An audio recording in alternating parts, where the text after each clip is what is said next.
Jesus Christ. So I've just spent most of the day here. It's, you know what time it is now? 4 o'clock. Okay, I've been working on this, putting stamps in here since this morning. Okay, so, oh boy. I want to say 6+ hours here in a row. My neck is tired. My back feels tired. So I'm working through these pages. I've been stripping them off. Sometimes I can peel them off. Sometimes I have to cut the hinges off like these. Didn't want to come off easy. And I have successfully, and I am proud to say, completed a big fat stack. Now this was hard. This sucked. Now these ones I just finished just moments ago. These are airmail, total piece of cake. Okay, those are easy. There's a secret mark in the bottom left character that you just got to look for. It'll tell you what issue they are, what year. Really easy. Airmail turned out to be a blessing. So, and then as we work our way towards the ones that I just finished, they're all in order in this stack. These took a while. Not the worst ever. The postage due, I kind of had to scour the catalog to find it, but I found it. Yeah, and then, you know, these are similar, right? But they have an overprint. I'm getting familiar. There's kind of only one release with these, with this specific overprint, with this kind of square box with the double dots. So I'm getting better with that, but it still takes time. Just, I really want to be sure that I'm not putting the wrong stamps in the spots. And man, let me tell you, this has been tedious. The stamp identifier app, sorry I keep mentioning it over and over, but it's a pretty integral part. You know, it's a major player of what I'm doing, and sometimes it works, sometimes it doesn't. And when it doesn't, it's like, oh, okay, well, here we go. And yeah, I mean, like, these are different designs, all of them except for these two, but different overprints. Well, it's same overprint, just different issue of the overprint, different denom. Yeah, each one of these I had to carefully go and make sure that I'm really sure what it is and check everything. And you know, what I've really started to do is when I find like let's see here, let me show you. Luckily there's only a few more pages of this. God, I'm not going to finish it today, but like when you have a page like this, like there's a buttload of stamps on here. And then you look at these overprints.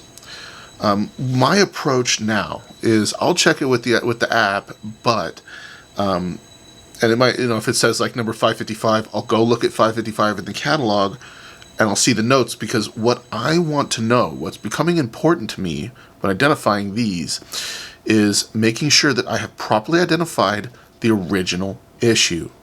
That seems to be the most important part for me. So, you know, I'll pull all these off. I'm going to figure out, you know, what is this red stamp here? It says $1. And I'm going to go through whatever motions are necessary to determine what the original issue is, what number it is. Then from there, once I have that figured out, I'll move on to dealing with the overprint or surcharge that it has. So, I you know, part of why this has taken so long today and been so painful is I know for sure once, maybe twice, but once that really hurt because it took forever. I misidentified the original issue and just spent so much time and effort trying to find the right overprint and surcharge, and it just wouldn't work out. I was like, what is going on? This doesn't make any sense. And it was all because my initial evaluation of what the original stamp was wrong. And once I figured it out, I was like, oh my God, it's a different issue. And then I was like, crap, it's right there in the catalog, the one I needed. So anyways, you run into roadblocks, you run into, you know, you get sidetracked. It's just difficult. Christ. And so anyways, you know, there's still plenty more to go. Some of these will be easier than other issues, but I really am spending a lot of time in the album here, so I wish that my mind was like a steel trap, and I could just remember all these minor little things, like the double dot on the perfect square rectangle surcharge is, like, I'm not going to be able to remember this stuff in the future. I already know it. I'm probably going to forget this with time. That's just the way that I am. I hate to admit it, but darn it, I just don't remember everything. Some things stick, but no matter what, after going through all of this and identifying all these different overprints, this should be just, experience under my belt. It'll make things easier in the future. So, anyways, it's so easy to just thumb through these, but my God, this really, I spent so much time today and effort getting through all this. This is not easy to do. Mainly because of the overprints and surcharges. Really. I mean, now I do want to mention, after I just kind of show you guys these guys that I've actually succeeded with. These ones were easier ones to begin with here. These are not bad. But I did just get through a pretty painful couple, and that would be these two. Man, I was just busting my butt trying to figure out what these are. I figured out what the base stamp was with confidence. Was just scouring the catalog, like this green one, looking for that overprint. Could not find it anywhere. And, I was just going through the pages one by one, and, then I ended up in the back of the book and was going through the pages one by one, and I couldn't ever find it. I literally was just at my wit's end, just like, oh man, I just really don't know. And so, basically, after I tried with the app, failed, then I tried with the catalog and failed. I went back to the app, and I just this has been working for me. I tried different zoom settings. I usually do it with the 2x zoom, but if that fails, I'm learning, maybe I'll just try it with the 1x zoom. And here is, something that you wouldn't know is that when I try in the app with the double zoom, let me show you just because when I go to the camera and I'm going to snap a picture, I know it's dark, sorry, but I switch to 2x zoom, and I get like a nice up close picture, right? I find most times when I do 2x zoom, it doesn't really give me as many options for what it thinks it could be. So if the 2x fails, I go back to 1x zoom and do a kind of farther out picture where I have to, crop it a little bit more than I would with the 2x. Double zoom. And my point is, when I use 1x zoom, for some odd reason, it ends up giving me more potential options. And what I'm talking about here is just to show you guys, because I don't know how this will go, but be real quick and sloppy with it. Yeah, all these potential options, that only really seems to happen with 1x zoom, with just regular 1x. So, just for the sake of experimentation, let's see if I do 2x zoom. There's a glare there messing with it. Does it give me the same, or at least close, for the amount of potentials? Let's see here. A little sloppy picture. It didn't. You see that? This is exactly what it does. It just took me to the stamp that it thinks that it is. That's definitely not it, because it's got only 4 characters in the overprint, and this has 6 in kind of a looping U shape. I don't know, looping, but I guess. So that's what happens to me, just an FYI. So this app acts differently depending on what zoom setting you choose for the picture. So I'm glad that I could go through all this for so many hours to figure that out, so that some of you guys can just simply pick up that information, right? If it doesn't work on 2x zoom, try one time. That has been clutch, because specifically for this stamp, it didn't work on the 2x zoom. That's why I spent freaking hour in the catalog there struggling. And when I came back, I tried 1x zoom, and it actually had the stamp there. No crap. It actually had the picture of the exact stamp with the exact overprint. It told me that it's a freaking revenue stamp and a postal savings stamp from 1943. It's in the China Stamp Society specialized catalog as number PS 151. Ugh, my dear God. So no wonder I couldn't find it in the catalog, because it's not in my catalog. I have to have a specialized catalog with revenues. So anyways, this other one right next to it, same thing. Ended up being the same thing.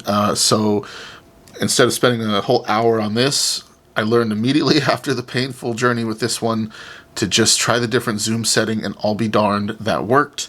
And it's a revenue stamp as well, a postal savings stamp. I wasn't even going to get into what number it is or any of that, just to see this overprint and it say that it was a postal savings stamp. I said, all right, done. Not going to waste any more time, moved right on. So oh boy, that was a long journey. Just getting the stack done. I know it's a little stack, but yeah, it's a fair bit. It is a fair bit. And every single one I am proud of, because I'm confident. So, yeah, I'll stop blabbing. I'll mention before I cut this clip that I did end up using my microscope finally again, and boy, did that sure come in handy. I think that it is for... okay, it's not these. See, it's very close to this, but these have columns on the side. The ones that I needed the microscope for were these. See, this is a later issue than that one with the columns. This has a design in the sides. There's multiple types of this specific, these ones here, not this one, these ones. And you need to count the lines of shading above his head. So at the top of the kind of white oval, you have to count the lines, the shade lines, and it should be either 6 or 9. If it's 6 shade lines above the top of the guy's head, then it's a type 1, and if it's got 9 lines, then it's either a type 2 or 3. I'm trying to remember off the top of my head. Let's see if I can do it. What was the difference between type 2 and 3? Was the... I mentioned this kind of in that last video, but this top frame line here that goes kind of behind the sun needs to have vertical shading lines the whole way from here to here. And I was really second-guessing myself with one of these. Let's see. Okay, it was one of these guys here. Let me get this out of here.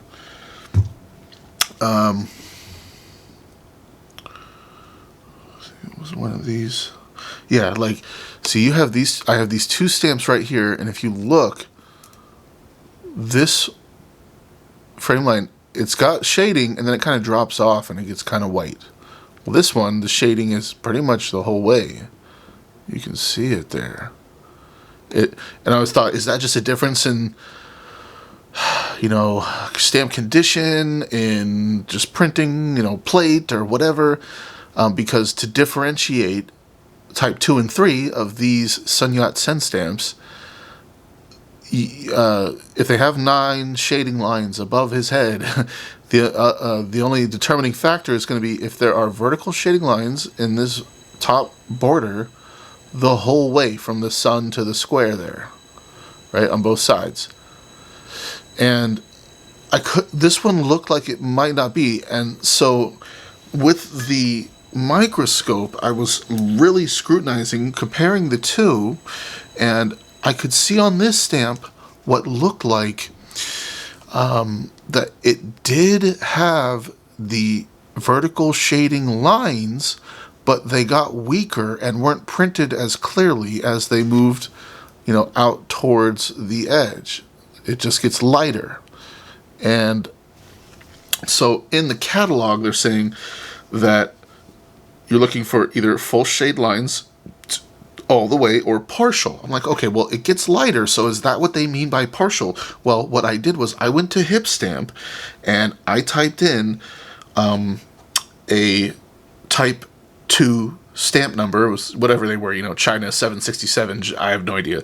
And looked, there was only one listing, and I'll be darned, they really were partial shading lines, like they meant it. There weren't even imprints or impressions or anything of shading lines, for kind of the second half of each of these lines here at the border. So anyways, that might be a little confusing for you guys, but I'm really, what that cemented in my mind is, with the microscope, I could see what looked like printed lines, but had lost their ink.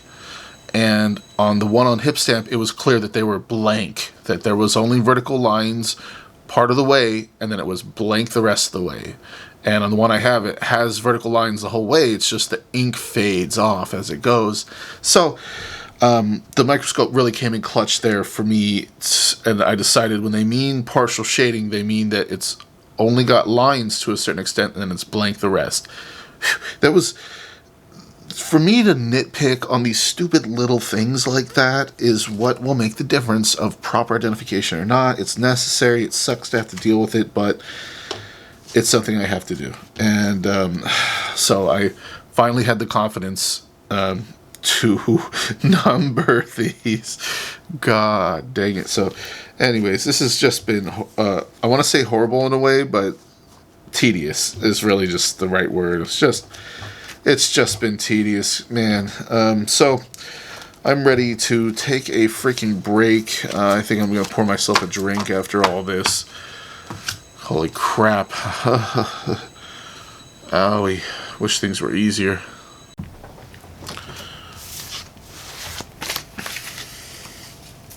Hey everyone. So, I've identified more stamps. Now, I realized just recently that I've been making a mistake, and we're going to go through what I did wrong when identifying this number 707 right here in the corner. So, sorry for the slow focus. This is not simple China, these overprints and surcharges, but I thought I was getting the hang of it, and it ended up I wasn't. Well, now I feel better, but I made I'll spoil it, somewhat trivial mistake when identifying the stamp, and it set into motion me completely questioning all of the ones that I've identified so far that have this similar design. So anyways, let's take a look at this stamp and go through one by one the motions that you need to do to identify this overprint. And let's see what I did wrong. Okay, so here's our stamp. Now,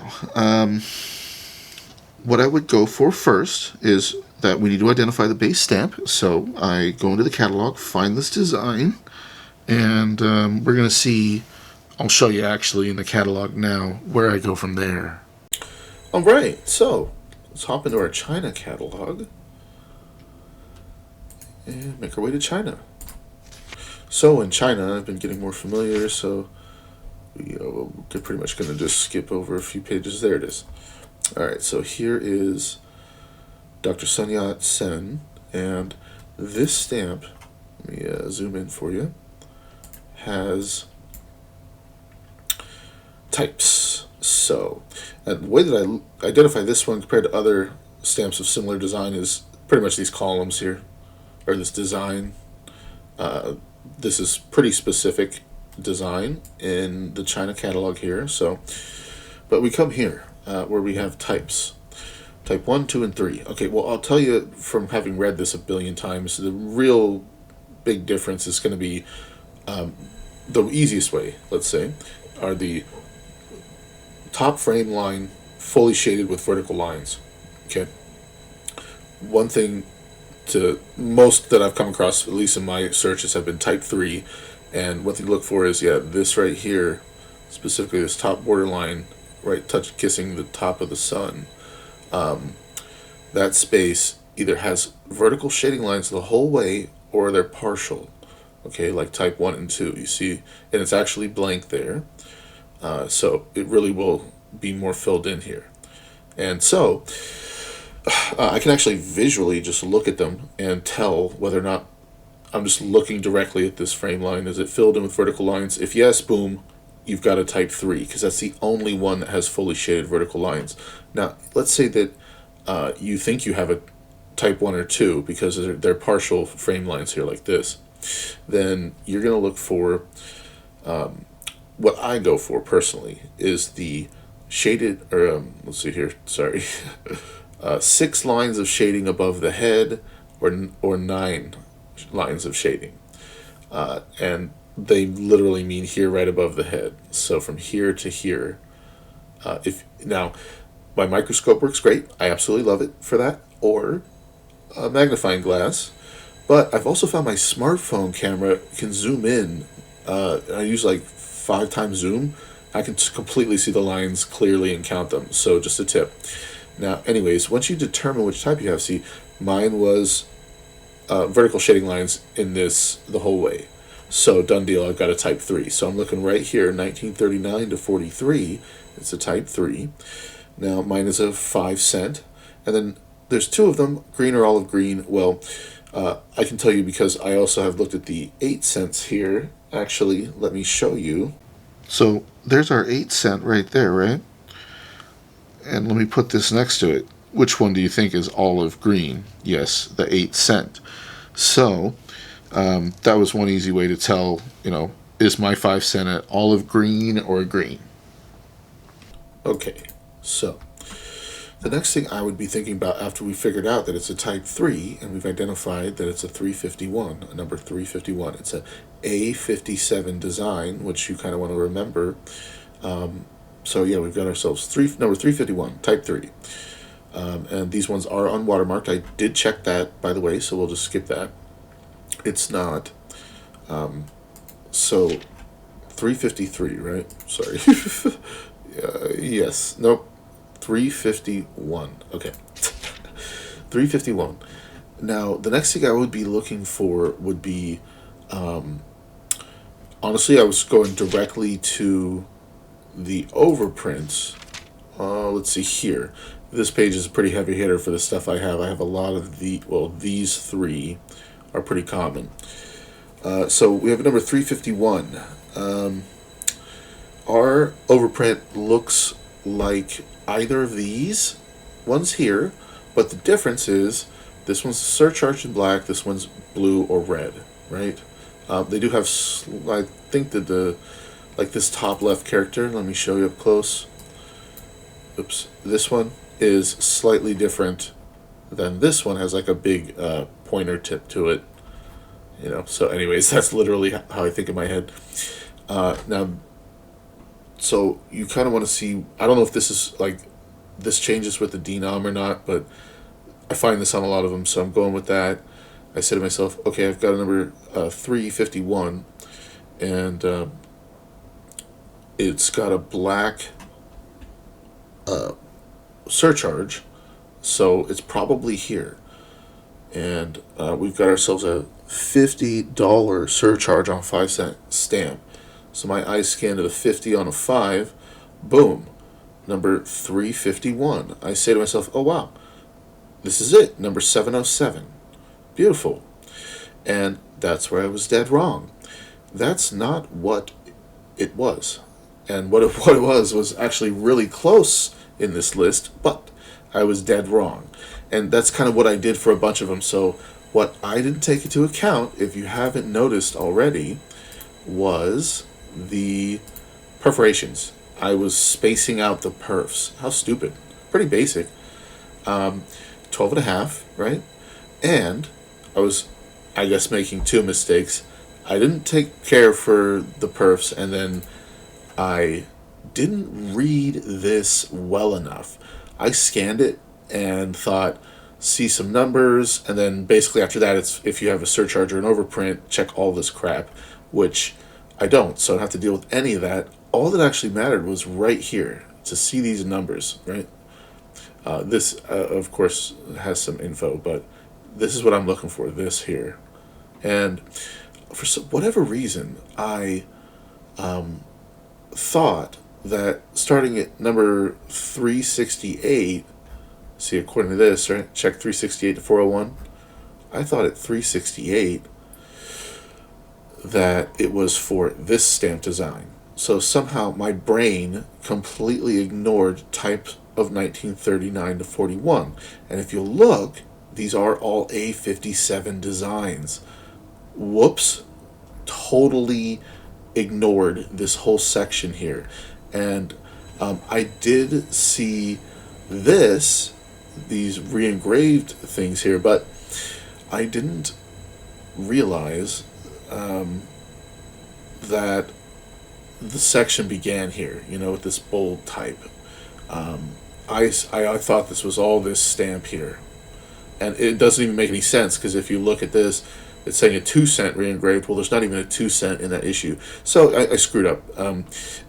And so anyways, once I realized the last stamp that I did, I was like, oh my God, why have I ignored this section? I said, what if it has per 14? What if that's what it has? Well, okay, see, right here, look at A57, a type 3, unwatermarked, which is what I have, put a per 14. And look at that, a 5 cent green. So is it number 371? I mean, what the heck? Yeah, I was screwing that up. Now, here is, this is the next section, okay? And what this section is for A57s, the same. So after this column, you skip to this column, and this column is really for the Martyrs issues, which are different. And you'll see here, none of them are A57, right? Anywho, so kind of they threw in this with different denoms, and then they just jumped back right into the last issue, with the A57 design, and just bland with a whole bunch of info. So I misread the columns. The more that I look at this book, the more I'm thinking to myself, I absolutely need to bow down mentally to the fact that it's all columns.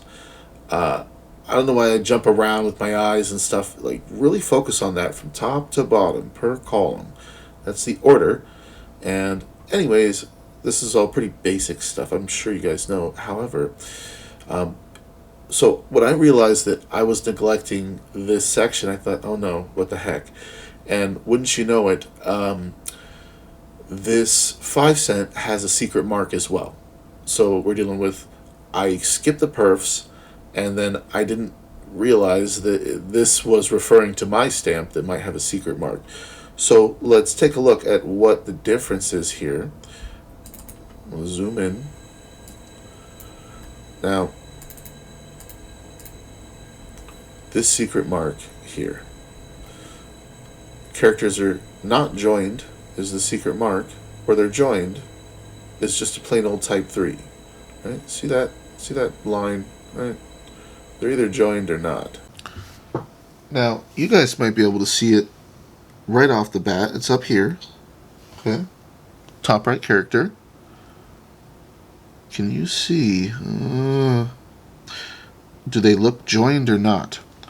Well, let's see if I can put a magnifying glass on there, and if it will help at all for you guys. Maybe a little. They are not joined. Okay, that's a short story. Now, let's take a look back at the catalog. All right, so they are not joined. So we know we have a stamp with a secret mark. So that means it's actually somewhere in this section. Since this begins a whole nother issue, it's in here. Now, they have the same perfs, but the difference would really be, are they watermarked or not? Well, we know already that we have an unwatermarked stamp, so it must be in here. And wouldn't you know it, number 381. So, Yikes. That means that I was about 30 Scott numbers off, and this is the base stamp is a number 381. So from here, we're going to go with that new information, unfortunately, and look back. We know we have a black watermark, and it's a, what is it, a 50 on a 5 cent. Look at that, number 381. $50 on a 5 cent. Number 709. So I was 2 numbers off, and it's because I misidentified the base, the original stamp, the original issue. So, yikes, what the heck? I get to correct that, and it now begins a cascading feeling of sadness that I have potentially misidentified a whole slew of stamps, and I've decided that the ones that are in my catalog, or in my album already, there's nothing difficult about slipping a perf gauge on it and just making sure I'm not wrong about the perfs. And it's really going to be, let's see, where were we? Pretty much this design only is the only one that I've completely had a mental lapse on. So any that have that or an overprint need to be reevaluated by myself to make sure that they're the right issue. And that really sucks. So what the heck? At least for this whole re-engraved section, all I really need to look for is on the 2 and 8 here, and focus on those if they've been re-engraved or not. And then we do have perf differences, right, on these, and watermarked or unwatermarked. Luckily, almost just like a handful of stamps I'm coming across are watermarked. I've been checking, and so most will be in this section here that I need to check. And then, yeah, I unfortunately kind of need to reevaluate this whole section worth of stamps with the A57 design.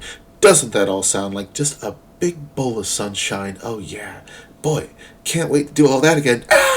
So, anyways, I hope you guys enjoyed this little step into the mistake that I've been making. At least I caught it. I gotta be more careful. Anyways, catch you guys later. That's it for now. See ya. Gosh darn it. Why isn't this erasing? There we go. So, number 709.